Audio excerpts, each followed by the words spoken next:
미친 숫도나다 대왕은 수다원과를 얻었다. 자, 이 말이 이해가 되세요? 이 개송 듣고 다른 얘기도 아니에요. 별 어려운 얘기도 안 했어요. 그냥 탁발음물을 가벼이 여기지 말고 면밀하게 마음 챙기며 탁발하라. 부왕이 탁발하나요? 부왕은 탁발도 안 하죠. 그러니까 부왕을 향한 가르침이 아니에요. 지금 이게 그냥 탁발이 중요하다 이 이야기를 하시는 거죠. 근데 이 개송을 듣고 수다원과 깨달음을 얻었대요. 이게 말이 된다고 생각하세요? 아니, 경전을 볼 때는 그 안으로 들어가 보셔야 돼. 그 상황이 돼 보셔야 돼. 이게 말이 된다고 생각을 하세요? 이게 왜 그러냐면 형식이라고 하는 게 있는데 법구경 개송은 항상 그것이 단독으로 보여지지만 사실은 그 앞에 큰 설법이 있다는 거예요. 그래서 부처님의 설법은 항상 3번을 반복해서 이야기를 하시는데 중요한 얘기를 1번 반복하시고 2번 반복하시고 3번째 반복하신 다음에 전체 내용을 요약하는 개송을 말씀을 하십니다. 근데 그 개송만 뽑아가지고 법구경을 만든 거란 말이에요. 그러니까 이 법구경 개송도 지금 이 개송이 168번 개송이에요. 그럼 168번, 169번에 인연담이 있겠죠? 그 인연담이 전체가 지금 숫도다나 대왕에게 한 설법이다 이거예요. 그러니까 이 개송만 듣고 깨달음을 얻은 게 아니라 그 앞에 설법을 하신 거예요. 이런 식으로 봐야 경전이 납득이 돼요. 안 그러면 이거 듣고 어떻게 깨달음을 얻어요? 아니 스님들이면 제가 이해할 수 있어요. 왜냐면 스님들에게 해당되는 이야기니까. 탁발하는 건 스님들이잖아요. 탁발의 의무를 가지고 있는 건 스님이에요. 그러니까 스님들한테 얘기하셨다? 그러면 뭐 그래 이해할 수 있다. 근데 탁발 한 번도 안 나갈 숫도다나 대왕한테 이개송을 이야기를 했는데 깨달음을 얻었다? 이건 말이 안 된다 이거예요.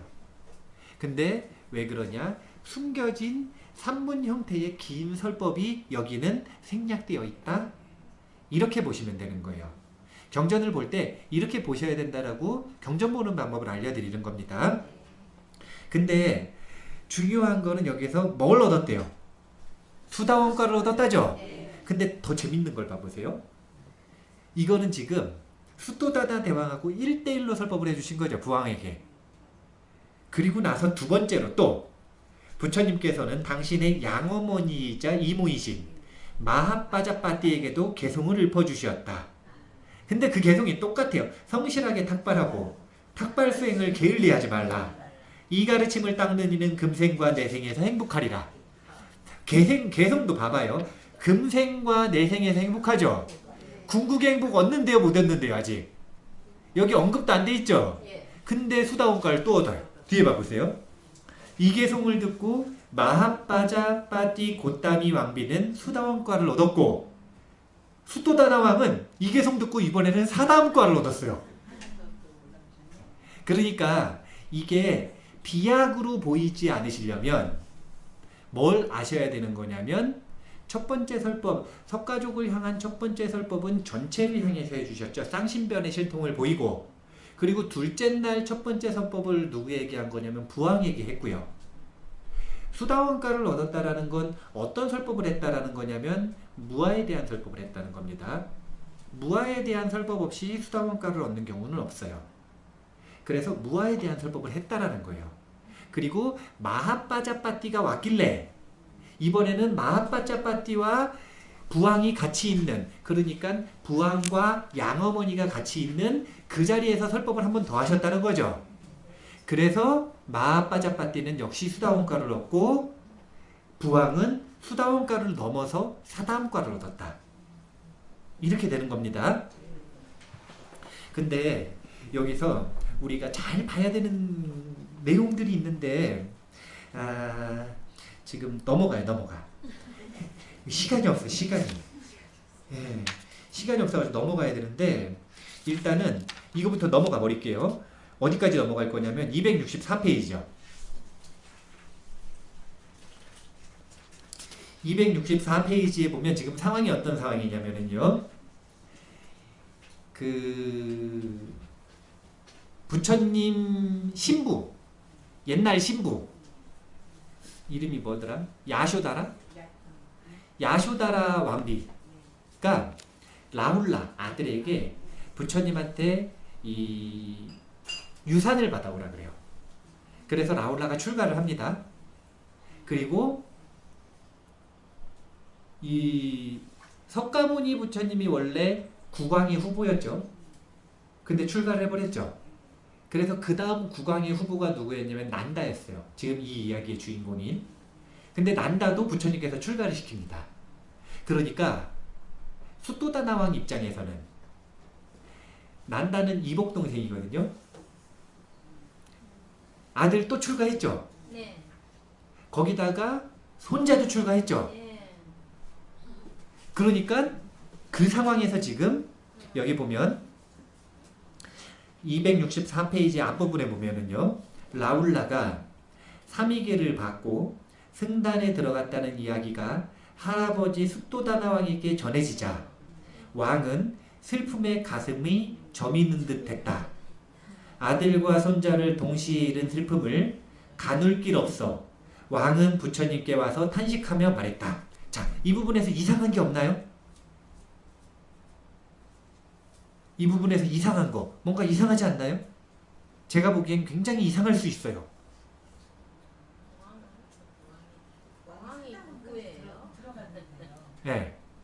어떤 왕이에요? 수토다나왕인데 수토다나왕이 아까 수다원가를 넘어서 사다음가를 얻었다 그랬죠? 예. 자, 사다음가면 범부예요, 성인이에요? 성인. 성인이죠. 깨달은 존재죠. 성인이자 깨달은 존재가 여기 보면 슬픔을 가눌 길이 없어서 예. 탄식하며 말을 합니다. 이거 이상하지 않나요? 그랬어요.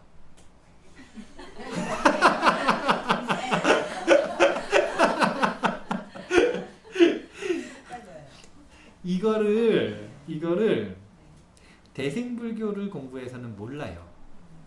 왜냐하면 이 대승불교에서는 특히 이제 선불교에서는 특히 우리나라 선불교에서는 도노를 강조하나요? 점호를 강조하나요? 점호했다고 도노해서 육조해능 스님은 최고라 그러고 점호해가지고 어떤 대사더라? 신수대사인가요? 신수대사는 당시에 엄청난 제자들을 교화했는데도 별거 아닌 것처럼 이야기를 하잖아요.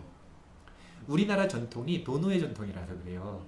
그렇기 때문에 수다원, 사다함, 아나함, 아라한이 어떤 존재인지에 대한 사실은 지식이 거의 없어요.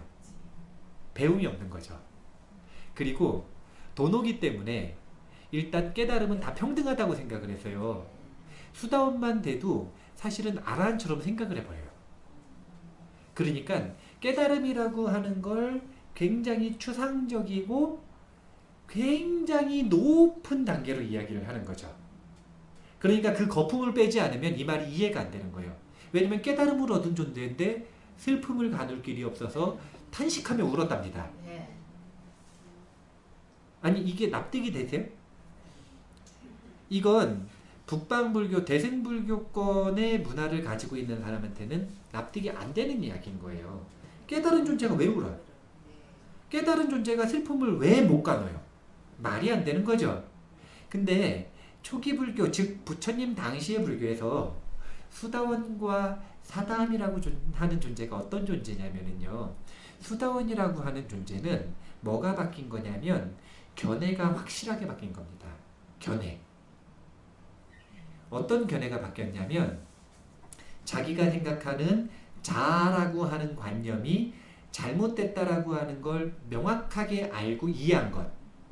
그리고 자아라고 하는 것이 이 오온이 무아라고 하는 것에 대한 의심이 더 이상 없는 것. 거기에 대한 의심이 없는 겁니다. 다른 데에 대한 의심이 없는 게 아니라 무아에 대한 의심은 더 이상 없는 거예요. 그리고 세 번째가 그 전에 가지고 있었던 잘못된 수행에 대한 관념들을 버린 것. 그래서 사실은 수다원과는 신심과 지혜, 견해의 영역이에요. 신심과 견해의 영역. 그래서 수다원의 특징은 뭐냐면요. 수다원이 됐다. 이거는 무아에 대한 알미 명확하게 생긴 거지. 감정이 해결된 게 아니라는 거예요. 그래서 분노와 탐욕이 여전히 남아 있습니다. 사다함이 됐다. 이거는 분노와 탐욕이 줄었다라는 뜻이에요. 끊어졌다가 아니라 언제 끊어지냐면 아나함이 되면 끊어집니다. 아나함이 되면. 그러니까 지금 수토다나 대왕이 사다함이라 그랬어요? 아나함이라 그랬어요? 그러니까 분노와 탐욕이 끊어졌어요? 남아있어요? 그러니까 줄어들으면 큰일이 아닐 때는 많이 평온해졌겠죠. 근데 석가모니 부처님 잃었을 때의 슬픔이 있는데 석가모니 부처님이 찾아와가지고 난다 아들 또 데리고 갔어요. 관정식 날. 약혼하는 날. 약혼식 날. 거기다가 7살짜리 손자도 데리고 왔어요. 그러니까 이 굉장히 큰일이잖아요. 그러니까 지금 슬픔과 탄식이 끊어지지 않은 슬픔과 탄식이 일어나는 겁니다. 근데 사다함과 그러면 수다원과 사다함과 범부와 차이가 있을까요? 없을까요? 감정적인 면에서는 없는 거. 네? 감정이 일어난다 이 면에서는 없겠죠. 무아에 대한 거는 있지만. 근데 재밌는 건 무아에 대한 알미 있죠. 그러니까 어떻게 되냐면 감정이 금방 해결이 됩니다. 감정이 금방 해결이 된다. 이게 차이가 있는 거예요. 과거의 습기 때문에 특정한 번뇌나 특정한 잡념, 나를 괴롭히는 생각들에 사로잡히는 것은 똑같을 수 있어요. 근데 그것을 해결하는 속도가 엄청나게 차이가 나는 거죠. 왜 엄청나게 차이가 난다 그러냐면은 범부들은 10년도 더 가고 20년도 더 가고 80년까지도 가잖아요. 네, 죽을 때까지 가죠. 아마 200년 살면 200년도 갈걸요?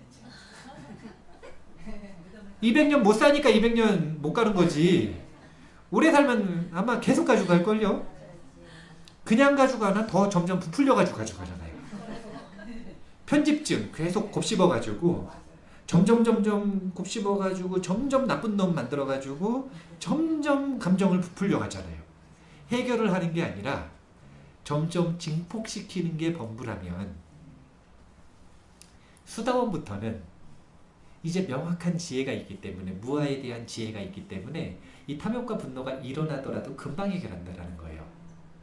하지만 일어난다라는 측면에서는 수다원과 범부의 차이가 별로 없다. 근데 사다함부터는 일어나는 빈도수도 적어진다라는 거예요. 탐욕과 분노가 일어나는 빈도수도 점점 적어진다. 그러면 결국에는 거의 안 일어나는 때가 오겠죠.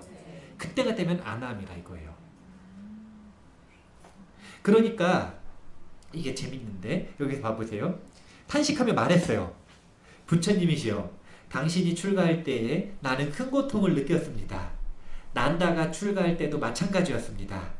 이제 라울라마저 출가해버리니 너무나 괴롭습니다. 원컨대 부모의 허락 없이는 아이들을 출가시키지 말아주셨으면 합니다. 그래서 그때부터 20세 이하 미성년자들은 부모님께 허락을 받아야 출가를 할 수 있게 부처님께서 허락을 해주신 거예요. 그리고 인도 당시 그때의 문화가 여성들의 지위는 낮았어요. 그래서 여성을 뭐라고 이 문화권에선 생각을 했냐면 여성은 처음 태어나자마자는 누구 거라고 생각을 했냐면 아버지의 것이라고 생각을 했어요. 그리고 결혼을 하면 누구의 것이라고 생각을 했냐면 남편의 것이라고 생각을 했어요. 그리고 결혼을 해서 아들을 낳으면 아들의 것이라고 생각을 했어요. 그런 문화가 있었다 그래요. 그래서 뭔가 약간 소유물 같은 그런 문화가 있었거든요. 그러다 보니까 지금도 전 세계적으로 이 여성에 대한 불평등이 가장 좀 강렬한 국가 중에 하나가 중동과 인도예요. 근데 그런 소유물에 대한 개념이 있었기 때문에 여성은 결혼을 했을 경우에 성인이더라도 출가할 때 남편에게 허락을 받았어야 돼요. 그러니까 그런 문화가 있습니다. 근데 그 이 제도, 그러니까 계율 같은 거죠. 그 율에 이 특정한 규칙들이 정해지는 게 이 부탁 때문에 정해졌다 라는 걸 알고 계시면 되는데, 어쨌든 여기 보면 재밌는 게, 부처님께서는 왕의 제안을 받아들이셨다. 어느 날 부처님께서 궁전에 들어가서 공양을 마치고 앉아 계실 때 왕은 공손하게 한쪽에 앉아서 부처님께 말하였다. 부처님이시여, 당신이 고행하다가 쓰러져 의식을 잃었을 때 어떤 천신이 나에게 와서 당신의 아들이 죽었습니다 라고 말했습니다. 나는 그 말을 믿지 않고 내 아들은 깨달음을 얻기 전에는 죽지 않을 것이요 라고 말하며 천신의 말을 부정했습니다. 이걸로 시작되는 법문입니다. 이 말을 가지고 시작되는 법문 끝에 이제 수토다나 대왕은 사다함을 넘어서 아나함과를 얻었다. 이렇게 되어 있죠. 자, 지금 수다원이 뭔지, 사다함이 뭔지, 아나함이 뭔지 이런 내용을 들어보고요. 그 다음에 이 개송 끝에 이 말은 이 앞에 설법이 있었다는 거예요, 없었다는 거예요? 있었다라는 거죠. 그런 내용들을 쭉 놓고 보면 아나함과를 얻을만 하다라는 게 눈에 보여요. 왜냐하면 봐보세요. 수다원과를 얻고 법문 또 듣고 사다함과를 얻었어요. 그러니까 이제 쉽게 얘기하면 그런 거죠. 승질을 좀 덜 내게 됐다 이거예요. 네. 승질을 좀 덜 내게 됐다. 그리고 세속에 대한 많은 것들이 좀 포기가 됐다 이런 거예요. 하지만 그럼에도 불구하고 국왕으로서 나라를 유지하려면 뭐에 대한 욕구는 아주 강렬할 수밖에 없냐면 후대에 대한 욕구는 아주 강렬할 수밖에 없어요. 후대가 없으면 본인의 왕으로서의 대가 끊겨버리잖아요. 의무를 다 못하는 거잖아요. 그래서 그게 진짜 소중한데 난다를 뺏겨버렸어요.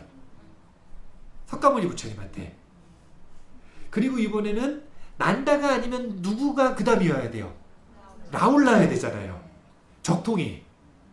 근데 라울라를 또 뺏겼어요.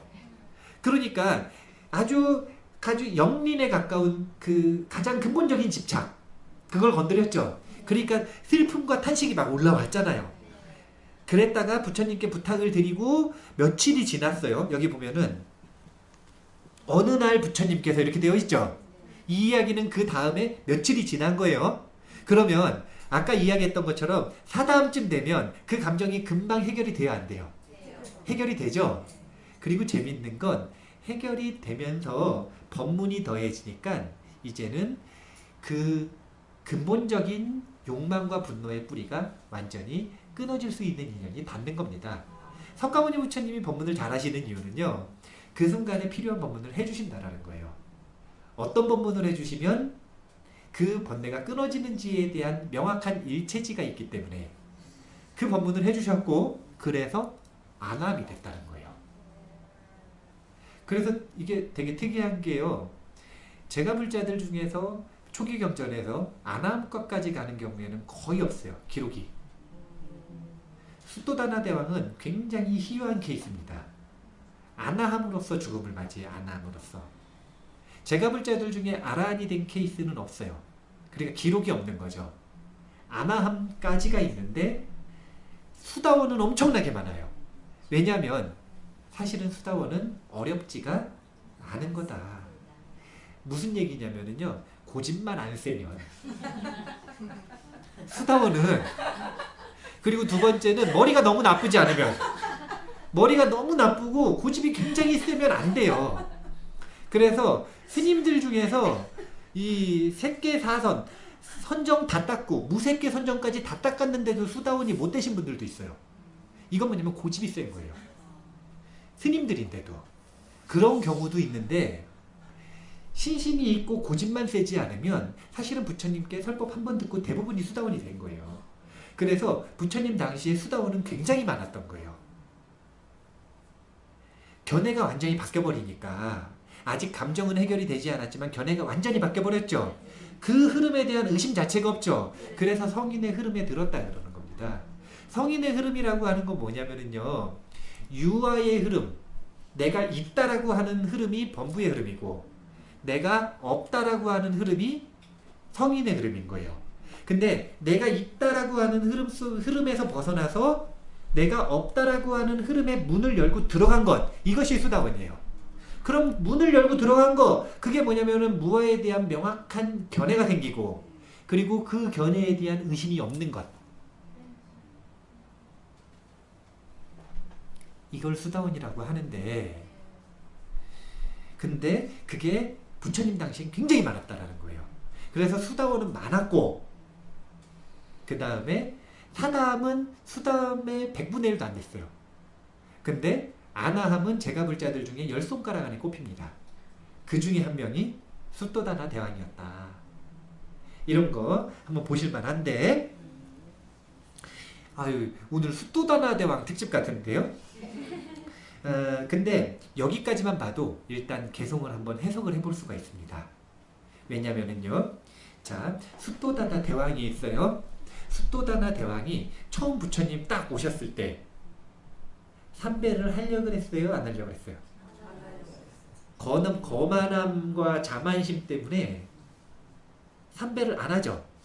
자, 마음에 지금 자만심과 탐욕과 분노와 이런 것들이 이렇게 들어와 있어요? 안 들어와 있어요? 들어와 있죠. 그때의 숫도다나 대왕과 법문 한번 듣고 수다원과를 얻은 숫도다나 대왕, 같은 사람이에요? 다른 사람이에요? 그러니까 아까 그 개송 봐보셔요. 개송에 보면 성글게 이은 지붕, 이게 숫도다나 A라면 잘 이은 지붕, 이건 숫도다나 B, 수다원 숫도다나겠죠. 수다원만 돼도 빗물이 스며들지 않듯 잘 닦은 마음에 욕심이 스며들지 못하네. 근데 강렬한 계기가 생겼죠. 아주 강렬한 탐욕, 그건 뭐냐면 왕위를 잇고 싶은 혈통에 대한 탐욕을 건드니까 스며들었어요? 안 스며들었어요? 사다함이 됐는데도 스며들었죠? 근데 아나함이 되고 나면 스며든다 그랬나요? 안 스며든다 그랬나요? 그러니까 이번에는 또 성글게 이은 지붕, 이게 사다함 숫도다나라면 잘 이은 지붕은 아나함 숫도다나겠죠? 이 둘은 같은 존재예요? 다른 존재예요? 다른 존재예요. 그거 어떻게 같아요? 탐욕이 있는 존재와 탐욕이 없는 존재가 어떻게 같습니까? 완전히 다른 존재예요. 완전히 다른 존재. 근데 이렇게 똑같은 한 명의 연속체, 업의 연속체로서의 인격도, 의식이 변하면 완전히 다른 사람이 되나요? 안 되나요? 되나요? 아, 이 새해에 사주 보러 가신 적 있으세요?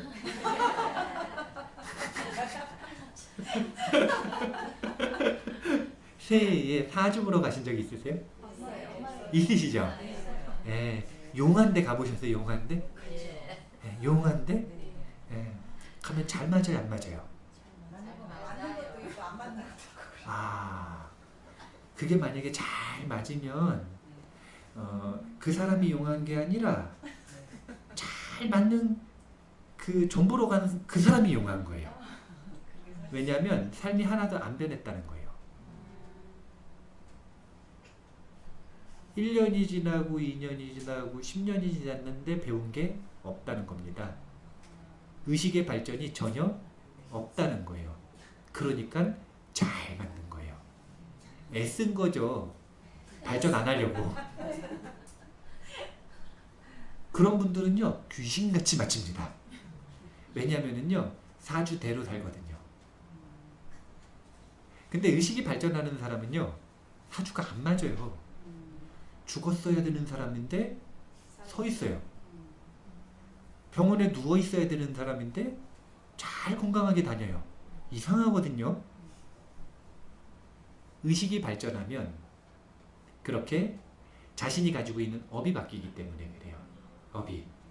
그러니까 여기서 지금 성글게 이은 지붕, 잘 이은 지붕, 이게 누구에 대한 이야기냐면 본래 부처님 지금 얘기하신 건 난다에게 얘기하신 거란 말이에요. 근데 숫도다나 대왕에게도 보니까 적용이 되죠. 그러면 누구에게나 적용이 된다는 거죠. 이런 게 하향식 독서인데, 하향식 독서를 할 때 자기 자신에게 적용해 봐야 된다. 어제의 나와 오늘의 내가 같은가 다른가? 작년의 나와 올해의 내가 같은가 다른가? 이게 세계적인 베스트셀러 중에 한 권인데 무탄트 메시지라고 하는 책이 있어요. 호주인가? 거기 인디언들하고 어떤 여의사가 그 호주 사막을 횡단하는 여행을 같이 하는 이야기예요. 그래서 그 무탄트들이, 인디언들이, 그 원주민들이 살아가는 그 모습을 본인의 관점에서 여행기처럼 잘 적었거든요. 근데 거기 보면은요, 무탄트들이, 그 원주민들이 생일 파티를 하는 모습을 보면 아주 크게 반성이 됩니다. 어느 날 생일 파티를 한다 그래가지고요, 그 사람들이 생일을 어떻게 하는지의 진실을 알게 됐어요. 이 사람들은 365일 지나면 생일 파티를 할까요? 다른 원리로 생일 파티를 할까요? 생일 파티는요, 누가 하냐면 본인이 해요. 왜냐면 본인밖에 모르니까요. 그 기준이 뭐냐면 본인의 의식이 발전하면 한 해가 지났다고 생각을 합니다. 한 살을 더 먹었다고 생각을 해요. 근데 의식이 발전하지 못했다? 그러면 여전히 생일 파티를 한 번도 못한 거예요. 나이가 30이 넘었어도 본인의 의식이 발전했다라는 걸 본인이 확인을 못한다.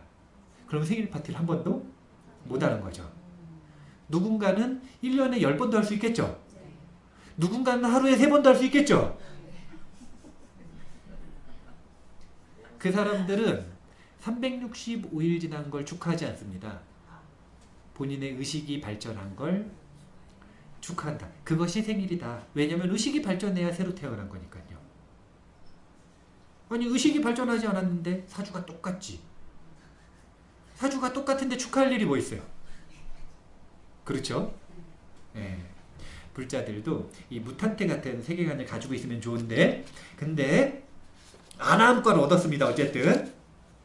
자, 이번에는 제가 이 아까 교단 역사에 대한 이야기를 할 때 아나타 핀티카 제타와나 이야기를 했는데 265페이지에 보면 밑에 보면은요, 민문단에 그 무렵 아나타 핀티카 장자가 500대의 수레에 짐을 가득 싣고 라자가의 절친한 친구 집을 찾아갔다가 부처님이 세상에 출현하셨음을 전해 듣고 부처님께 다가가 법문을 듣고 수다원가를 얻었다. 그 다음에 사와티를 방문해달라고 이야기를 하고 사와티에 가서 제타와나 사원을 건립한 겁니다. 그러니까 제타와나는 2년차에 석가족을 방문한 다음에 그 다음에 라자가에서 두 번째 안거를 지내시는 중간에 아나타 핀티카랑 만나가지고 아나타 핀티카가 다음 안거는 우리 사원에 좀 와주시라. 그래서 가가지고 거기서 제타와나를 지은 겁니다. 네, 제타와나를 짓고 제타와나를 지은 다음에 어떤 일이 있었는지도 꼭 봐야 되는데 아주 재밌거든요. 근데 그걸 꼭 봐야 되는데 시간이 없으니까 넘어가면은 그 난다에 대한 이야기를 해볼게요. 그러니까 난다에 대한 앞 이야기는 이런 이야기예요. 쉽게 얘기하면은 아까 왕이 관정식이 있었다 그랬잖아요. 그날 약혼을 하기로 했는데 약혼식에 석가모니 부처님이 참석을 한 거예요. 아무도 석가모니 부처님을 두려워서 어려워서 초청을 못했는데 석가모니 부처님이 참석을 했어요. 그럼 기쁜 일이야, 안 기쁜 일이야? 다 기뻐했어요. 근데 석가모니 부처님이 한 가지 행동을 했어요. 그것 때문에 다 슬퍼졌는데 그게 뭐냐면 난다에게 바루를 딱 건네줬어요. 그러면은 난다가 바루를 받았죠. 존경하는 형님이 바루를 주셨으니 바루를 받았죠. 근데 바루를 받았는데 석가모니 부처님이 갑자기 뒤돌아가지고 가기 시작하신 거예요. 그럼 바루를 어떻게 해야 돼요? 쫓아가야 되죠. 그래서 이만큼 갔을 때 이제쯤 돌아가시겠지. 저만큼 갔을 때 이제쯤 받아주시겠지. 하지만 어디까지 가셨냐면 니그다라 동산이라 그래가지고 머무시는 그 임시 사원까지 가신 거예요. 그랬다가 본인 이제 그 절까지 데리고 가셔가지고 난다에게 묻기를, 바루를 들고 있는 난다에게 묻기를 뭐라고 묻냐면, 난다여 비구가 되고 싶은가. 근데 이 안한존자의 일기라고 하는 책이 있어요. 그게 아주 특이한 책인데 부처님의 일대기를 안한존자의 입장에서 소설처럼 쓴 겁니다. 그러니까 완전히 픽션은 아니에요. 왜냐하면 율장에 있는 내용들과 경전에 있는 내용들을 안한존자의 입장에서 서술했을 뿐이에요. 그러니까 논픽션에다가 안한존자의 입장이라고 하는 관점을 조금 넣은 거죠. 그러니까 없는 사건을 이야기하지는 않는데 관점을 조금 바꿔서 안한존자의 눈으로 부처님을 보는 겁니다. 근데 거기에 보면 안한존자의 별명은 석가모니 부처님의 그림자예요. 그리고 석가모니 부처님의 별명은 뭐냐면요, 석가족의 보름달입니다. 석가족의 보름달. 출가하기 전 별명이에요. 그리고 두 번째, 출가하고 나서는 석가족의 태양이 됐죠. 근데 여기서 재미있는 거는요, 라울라라고 하는 이름도 거기서는 약간 재밌게 해석을 합니다. 사실은 라울라가 태어났을 때 부처님께서 장애다라고 이야기를 하셨다 그러죠. 그래서 라울라 이름을 장애로 지었다, 이거 아니에요. 근데 그게 아니라 수토다나 대왕이 아이고 라울라다 라고 탄식하는 그 장면을 보고 정말로 출가에 장애가 됐으면 좋겠다, 저 아들 때문에 출가를 못했으면 좋겠다 싶어가지고 수토다나 대왕이 라울라라고 이름을 지은 거예요. 근데 재밌는 건 라울라가요, 장애라는 뜻인데 원래 인도말로는요 월식이랍니다. 월식. 보름달을 가려버리는 거죠. 근데 재밌죠? 석가모니 부처님 10달타의 출가 전 별명이 뭐라 그랬죠? 보름달을 가려버리는 거예요. 근데 그 월식을 딛고 석가족의 태양이 된 게 이제 부처님인데 그렇게 석가족의 보름달이라고 부를 정도로 석가족 사람들은 10달타 태자를 굉장히 존경하고 사랑했대요. 그러니까 난다 입장에서 존경하고 사랑하는 형님이 예전에도 엄청 존경했는데 지금은 부처님 되셨어요. 오실 때 보니까 2만 명 비구들이랑 같이 왔어요. 근데 비구가 되겠는가 물었어요. 저는 약혼녀에게 돌아가고 싶습니다. 이 속마음을 얘기할 수 있어요, 없어요?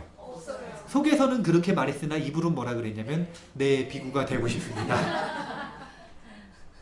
그래서 출가 생활이 시작된 거예요. 그러니까 난다의 입장도 약간 이해가 된단 말이에요. 난다의 입장에서는 사실은 약간 반쯤이 아니라 한 90% 이상 떠밀려서 출가를 했죠.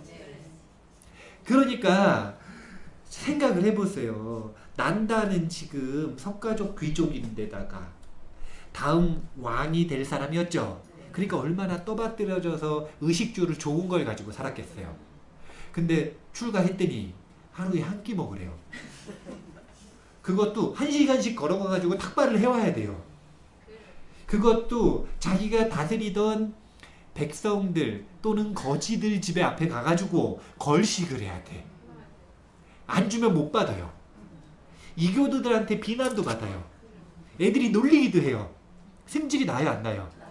이 생활이 지금 재밌어요, 재미가 없어요? 자기가 궁극의 행복을 얻고 싶고 해탈하고 싶어서 출가를 했으면 그런 어려운 것을 견디고 이길 수가 있는데 자기는 반쯤 지금 억지로 출가했는데 생활도 엄청 힘들어요. 그러니까 맨날 도반들과 선배들한테 돌아다니면서 하소연을 하는 거예요. 아유, 내가 억지로 출가를 했는데 진짜 이쁜 내 약혼녀 보고 싶어가지고 집에 가고 싶다고. 그러니까 하도 하소연을 하고 돌아다니니까 석가모니 부처님 귀에 들어간 겁니다. 그래서 부처님한테 이 부처님이 부르셔가지고 부처님이 질문을 하시는 거예요. 이런 소문이 있는데 집에 가고 싶다는 게 진짜냐? 그러니까 진짜입니다. 바루를 가지고 갈 때만 해도 어려웠어요. 석가모니 부처님이. 어려운 분이라. 그래서 출가 안 하고 싶은데 출가하고 싶다고 대답할 정도로. 하지만 살아보니까 생단에서 살아보니까 못 살겠어. 도저히 못 살겠어요. 며칠 굶었거든요. 도저히 못 살겠어요. 그러니까 이제 몰리면 이렇게 진심이 나오는 거예요. 진심이. 석가모니 부처님한테 저는 집으로 돌아가겠습니다. 지금 집으로 돌아가겠습니다. 여기 봐보세요. 266페이지에 부처님이시여 중간에 보면은요. 제가 집을 떠날 때